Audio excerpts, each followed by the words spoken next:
Okay. Good evening, everyone, and thank you, Sister Donna, for the invitation to come and speak tonight. It's my honour and my privilege to do so.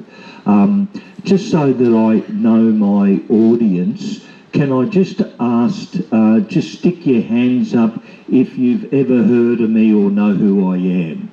Okay, all right, okay.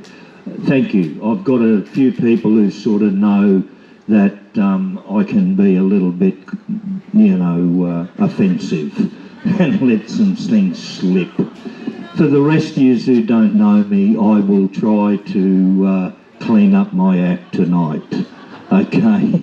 Thank you to the previous speaker, Max Egan, for his kind words that he spoke tonight. I always enjoy Max's contributions and his discussions. Very, very interesting. And thank you for Max on that. Tonight I wanted to talk about a project that I've been working on for some time, and it's called a log of claims. Okay, a log of claims. And I want to speak to you and recommend to you that you investigate this log of claims project that I'm working on, and hopefully that the people in this room can take some steps to eventually adopt it. Okay, now let me explain if I can. Look, by way of my history, right, I'm now retired. I'm 63. I've been retired since I was 55. I have never worked. And in my previous life, I've worked in oil and gas and earned some good money in that industry. But before that, I was a national trade union leader, and I'm an old lefty, right? One of the few remaining lefties of my generation. They're all pink hat, pussy wearing transvestites now. I'm part of the old proletariat, if you get where I mean. I'm the only former national trade union figure of any standing anywhere in this country in the last 8-9 years that have ever said one word against Agenda 2030, against the United Nations, against the vaxxers, against the job losses and everything else, right? Not one other trade union figure, current or past, has said one word. Now, I'm the former president of Trades Hall Council in Canberra for 3 years.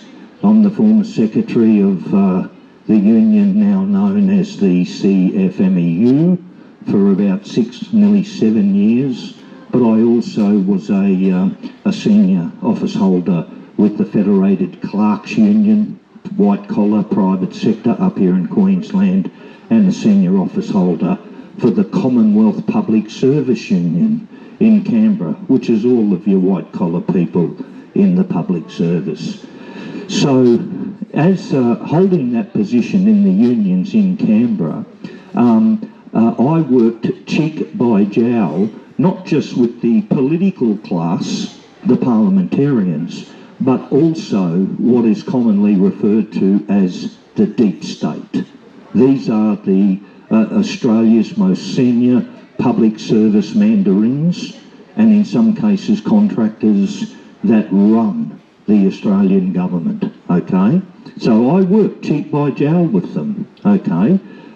When you call these senior diplomats and these senior bureaucrats, governments come, governments go, ministers come, ministers go, but they never change. They never change. And the other people that never changed were the unions. So we were, in effect, in Canberra, a deep state operative. We were, because we never moved either, okay? And as an old lefty, I spent years working to undermine the system of government I spent years undermining lots of things that the Australian government and its deep state operatives used to their program, right? I'm a lefty, and I had no like or any love for the Queen, any of the royal family, any of this stuff. No respect for it whatsoever. But what I didn't know was that the work that I was contributing to would ultimately lead to where we are now, because that was never disclosed, even to people like me way back. We didn't know that they were going to go on and mutilate kids with, sex change operations, and they were going to, cut our food supplies and triple our energy costs and put us all out of jobs and force vax us and everything else. None of that was disclosed. And the early days in my career, that's what side of the fence I was on. I was on the wrong side of history. But I gained enormous experience in fighting governments, right? I got a lot of experience in fighting battles against governments. I fought international fights. Apartheid, the South African fight with apartheid, East Timorese independence was another big stoush that we had, and so on. So I bring into this argument, I bring to the table, right, many years of hard-earned experience of how to fight government, deep state, and win. That's what I bring to the table, okay? And when you've been as close as I have to the deep state, and you get to know them as I have, you really come to appreciate just how weak as piss they really are. They really are as weak as piss, mate. I am telling you. They are gutless, mate. They've got the guts of a cane toad. They are easily squashed. I am surprised it's taken us so long to roll these bastards. I'm serious. We've now got them shitting big square bricks down in Canberra. They are. They're shitting big square bricks because they know they can't stop what's coming. They know. They know they're never going to hose this down. And they're throwing everything at it. They're throwing all their weaponry, all their psyops, all their media, all their bullshit. They're giving us the works, and they don't have the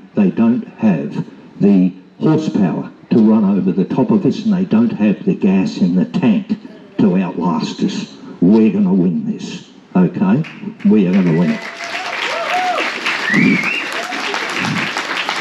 I don't make that statement because of wishful thinking. I make that statement with 30-odd years of hard experience in fighting government, in fighting for freedom, international freedom, against apartheid, against regimes such as East Timor and others. I can see their control systems coming apart. I can see it. I can see the media, the corporate media, getting no more traction. They are putting enormous efforts in now, spinning their psyops, and they can't get hardly any traction. We destroy them in days. Us, the ordinary people, pull apart their bullshit and destroy their narrative in days. So they are in a tailspin. They are not going to win this war. Their trajectory is all the way down, and that makes them dangerous because they have now turned us, as Brother Max said earlier, that they are psychopaths. So their thinking now is not whether or not they're going to win. They know they can't win. Their thinking now is how many can they take with us, with them. How many can they take of us down with them? That's their conduct. They're becoming more and more outrageous every day. Every day they're becoming outrageous. All the examples that Max used. You can't farm in Western Australia. You can't run a business. You can't have a job. You can't do all this stuff. And it's only going to get worse. These people are psychopaths. Their behaviour is psychopathic behaviour.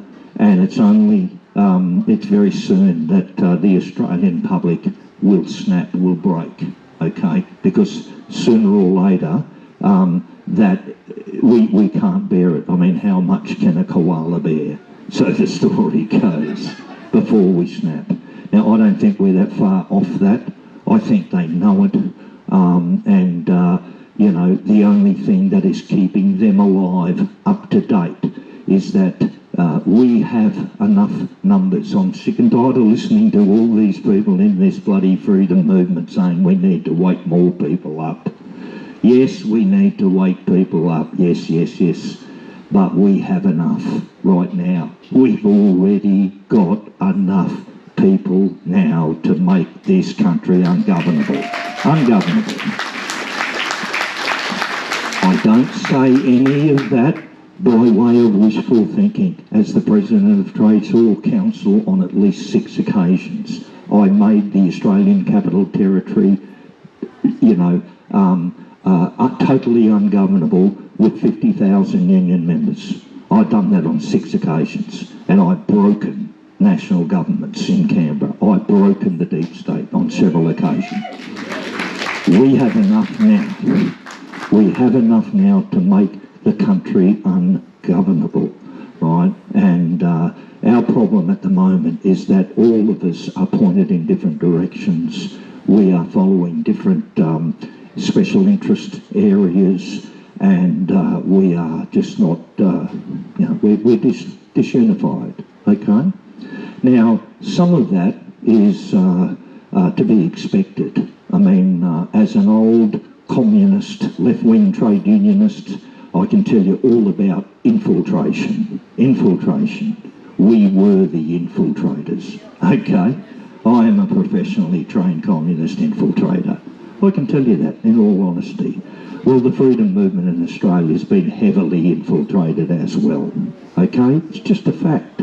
We've got a lot of law enforcement, we've got a lot of minority groups and other stuff inside of our movement that don't have the broader interests of the Australian population at their heart. That's just the way it is. So we've got to overcome that, right? We've got to overcome it, which is why I've been working on a lot of claims. Now, when I was in the unions, this is the way, and I'm conversing because I teach by way of telling stories. I'm a little bit of a storyteller, but let me tell you, this is how we used to do business. When I was the President of the Trades Hall Council, it wouldn't matter whether it's the biggest building site in Australia, which at the time, in the early 90s, was Parliament House, or it wouldn't matter whether it's a block of units up here at Coffs Harbour. But I would go to the site and I would call the meeting of all the employees, all the union members, call them to a meeting, and then I would say to them, okay, we're going to have a meeting and we're going to break the meeting up into 2 parts. The first part is what needs to be fixed, and that's normally safety. You got me? If there was problems with safety, problems with the lunch shed, problems with the toilets, whatever, that was one half of the meeting. And so we got a list of things that needed to be fixed, and then we spoke about money, right? That was always the other half. It was, we wanted a side allowance, we wanted a higher hourly rate, or we wanted wet money, or something like that. And then we'd discuss those issues, any issues that were specific. Let's say the scaffolders had a scaffolding issue. We'd tell them to go away and sort that out amongst themselves. We only were interested in issues that were common to the whole site, okay? 2 parts, safety, fix things up, and then there was money. That's how we did it, and we then discussed it, and we voted on it, and we adopted it, and that was our log of claims, and that came to me as the union official, and then I would go and see the principal contractor to negotiate that log of claims. That's how we did business. And if my log of claims was rejected, I'd go back to the members, and the members would then make a decision to go on strike and not come back until they got their log of claims. That's how business was done. Okay, simple, very easy to understand. It didn't matter when you were a union member at the meeting. It didn't matter whether you were a Lebanese scaffolder, an Aboriginal rigger, or a Pommy dogman. It didn't matter. You were all members of the union. And we were discussing issues that were common and to everybody. And it worked. Okay.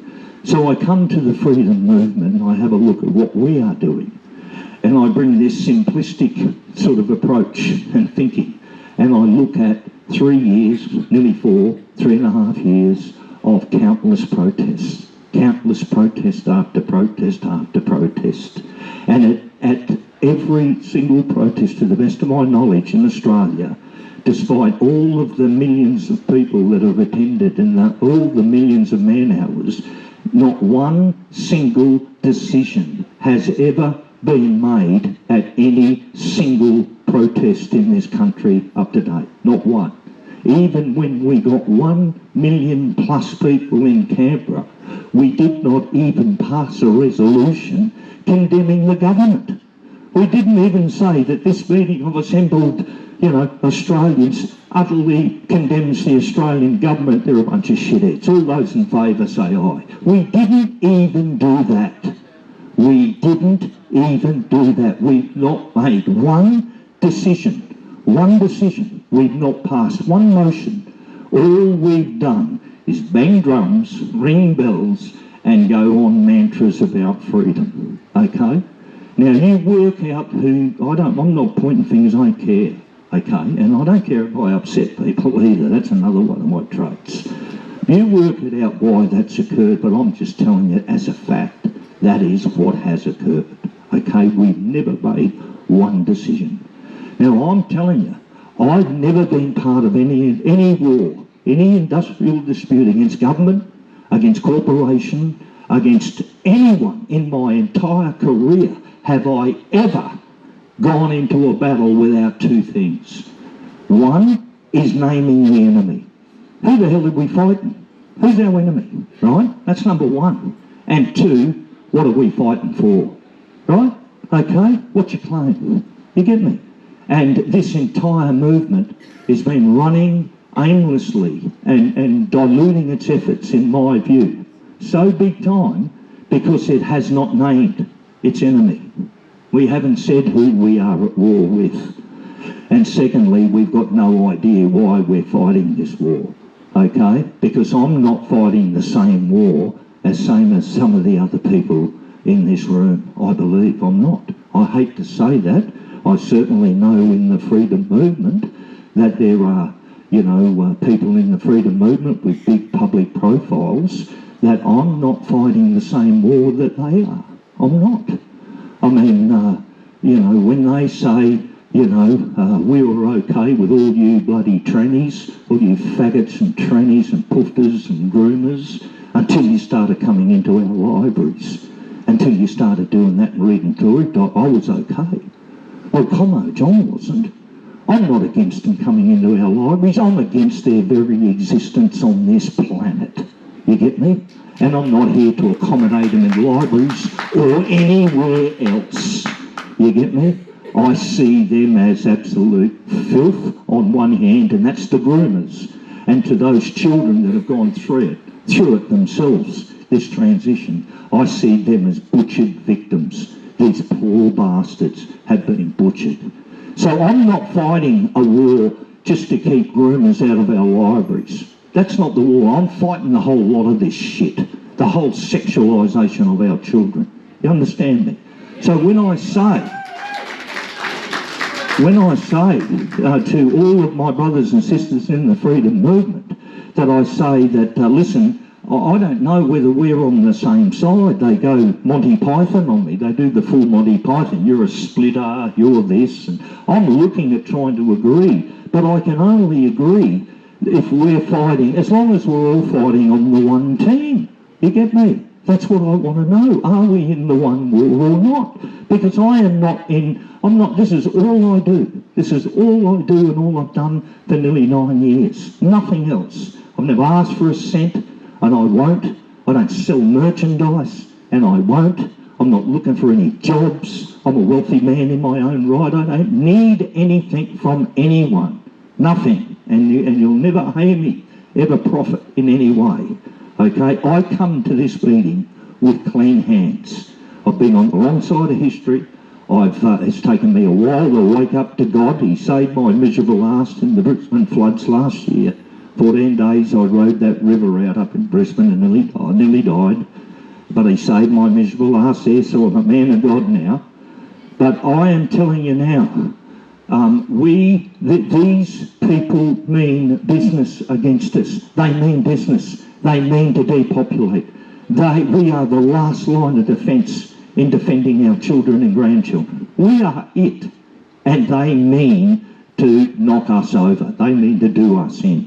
Now, they can't achieve that goal. They can't achieve it. They don't have the horsepower. They don't have the petrol in the tank. And ultimately, they're going to lose, but they're going to do whatever they can on the way down. And it makes them dangerous. So we need to really come together ourselves to both protect ourselves, but also to beat their sorry asses right off this planet and back to wherever they come from.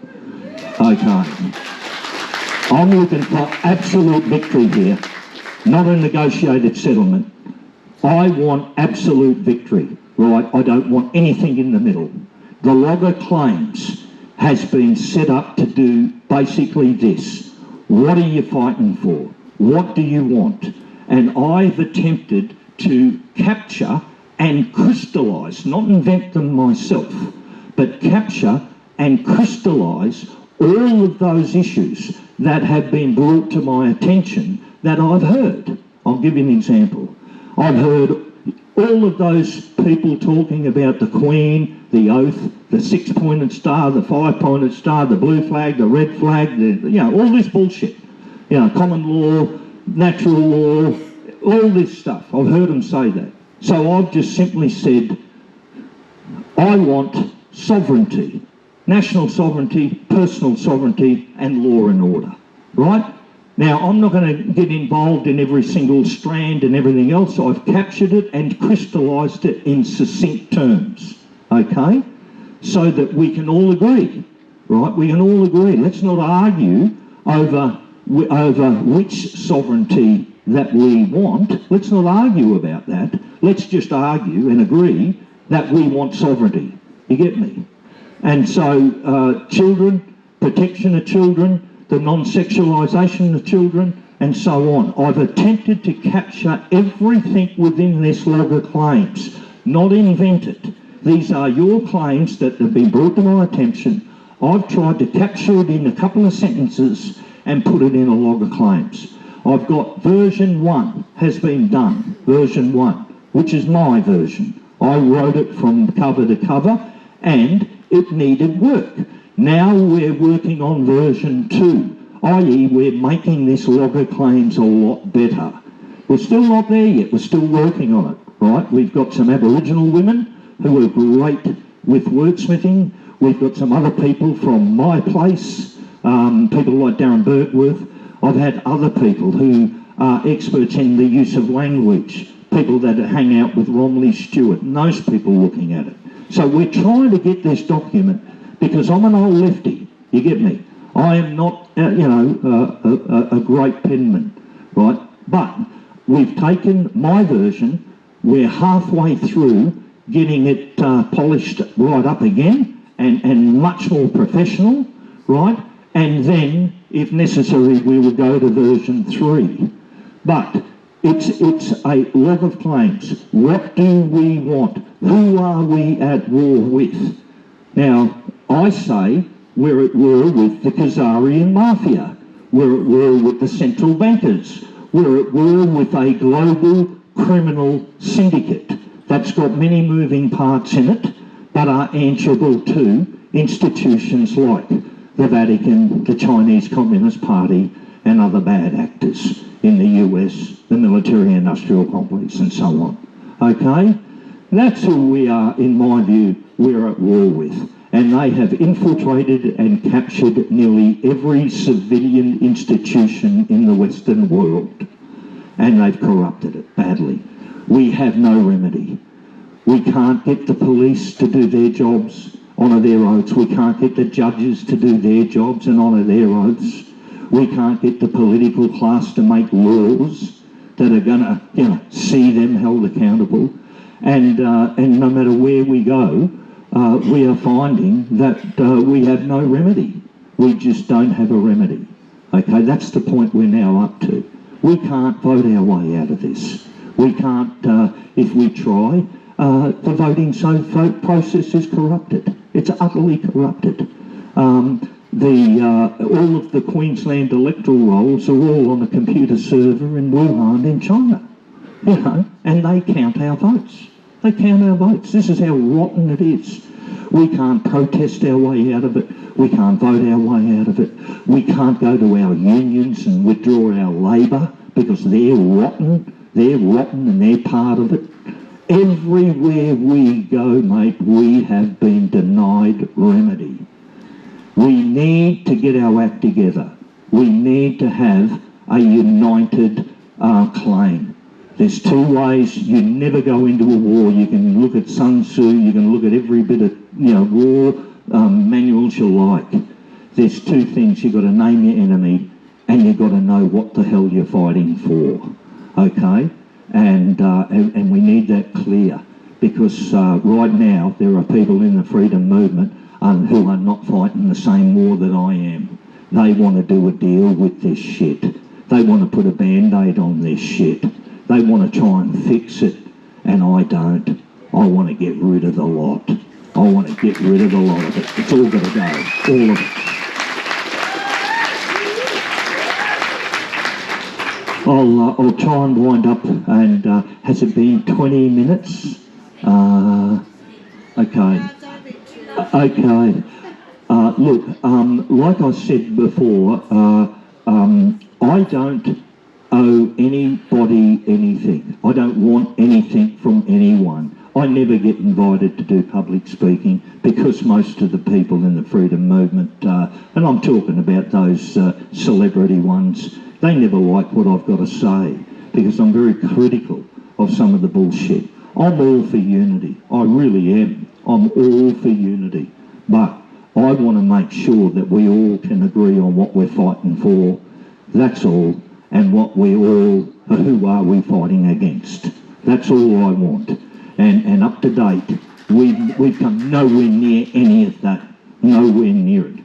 And we're not being allowed to make these decisions deliberately. Right? Deliberately. 1 million people in Canberra and we couldn't even move a bloody motion to condemn the government. I'm ashamed. Thank you. Thank you, everybody.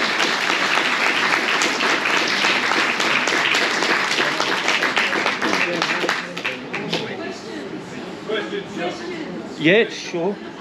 Sure. Sorry, guys, go. Who's first? Yes, sir. You used to be part of the city of many years. Yes. Very strong movement. Very strong? Yeah. Yes. Australian-wide. Yes. You were Yes. up the head. Yeah, I ran it. Representative. Yes. Can't you rally them together? Okay, the question is the Construction, Forestry, Mining and Energy Union, why can't we rally them?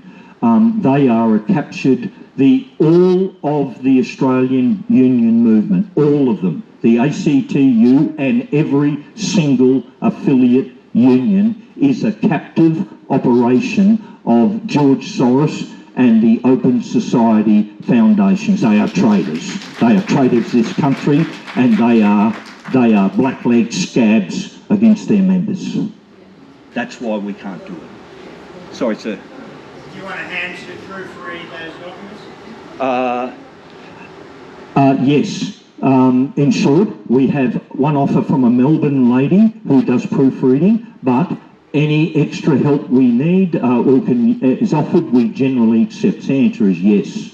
All we need, mate, the document eventually, the one we've got uploaded on the Voice of Freedom, which is Carl Leibold's Voice of Freedom, most people would know Carl over there, we have a version uploaded on the website. Now that version is the one we're still haggling and wraggling and trying to get it smicko, right?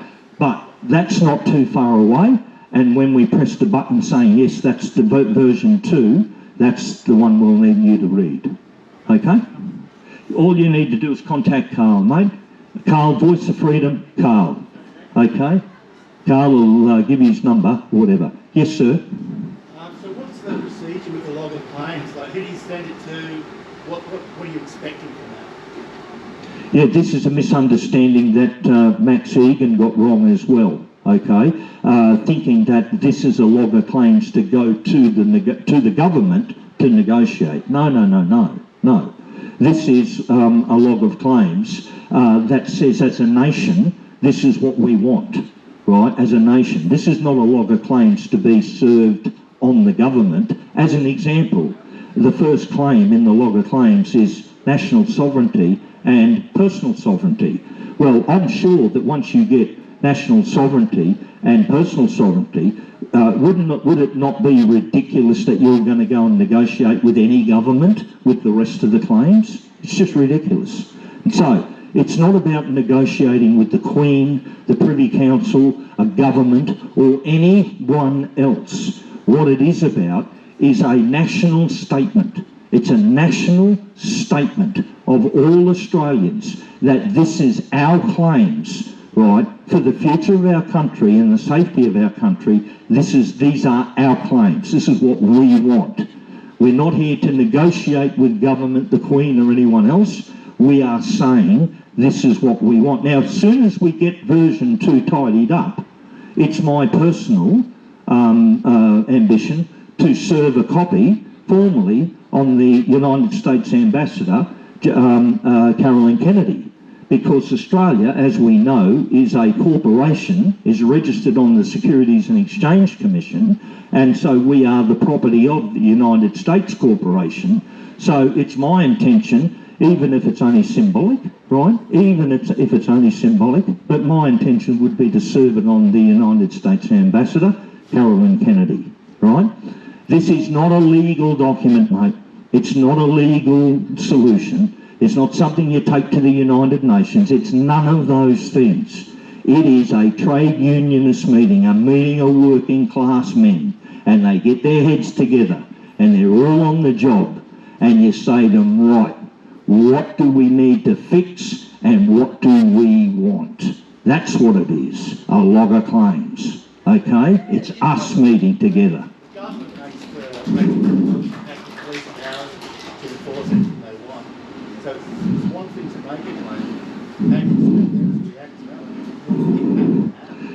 it. Look, I'll get to you, love, in a tick, but just to finish that, look, my solution, what I'd like to see as a solution, right, is they're not going to give this country back to us. We've got to take it off them. That we have to take it off them.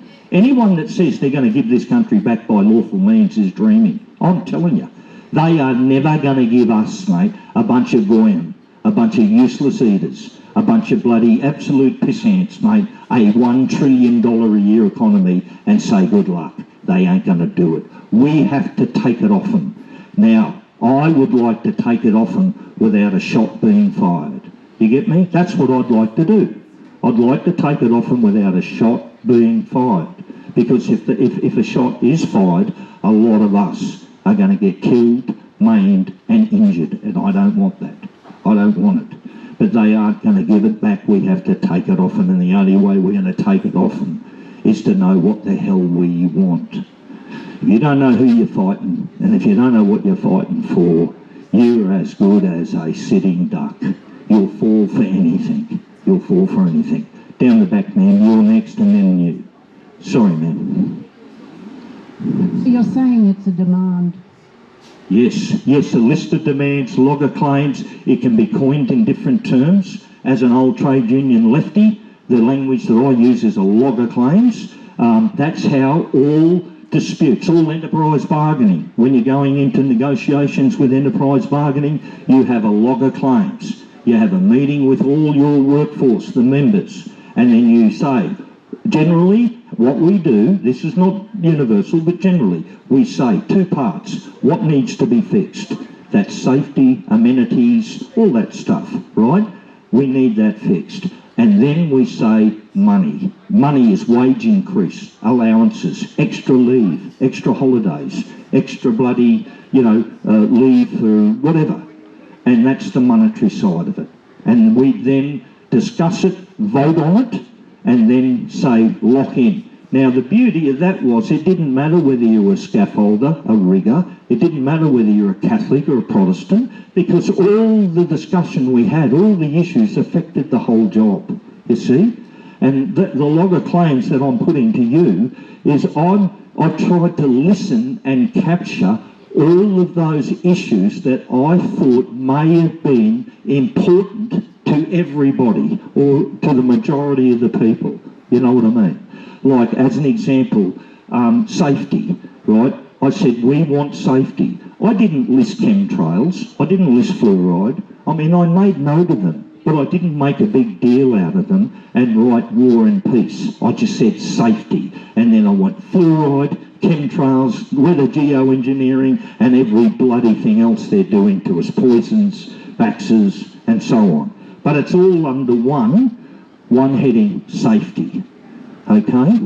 So we want sovereignty, personal, national sovereignty, we want safety, we want all of our stolen wealth returned, we want, you know, our untainted foods, untainted water, untainted air, you know, we want a clean, you know, environment in which to live. Now, that's what I've tried to do. As I said, my first draft was as rough as guts. It was a real old lefty commo effort, but it did do the job. Now we're sharpening it right up. It's unfinished, but we're getting close to version 2. Look out for it. Be familiar with it. We are never going to be a party. We're not going to be an organisation. There's nothing to join. All we're looking for you is to simply support it and distribute it. That's all. If you support it, if you want to send us an email with saying, yes, I support it, that would be lovely. That's it. Thank you. Thanks so much. Thank you. No, Have you got questions? Yeah. Sorry. Go on. Sure. Yeah. Go on. can I just really ask everyone to give a huge round of support and applause, because this is just something I've known for ages, and it is our sovereign right to have clean air, clean water, clean soil, Yep. clean food, and a clean minds, clean life. And I just love everyone to give a huge round of applause, because this is like, hey, hallelujah. Thank you.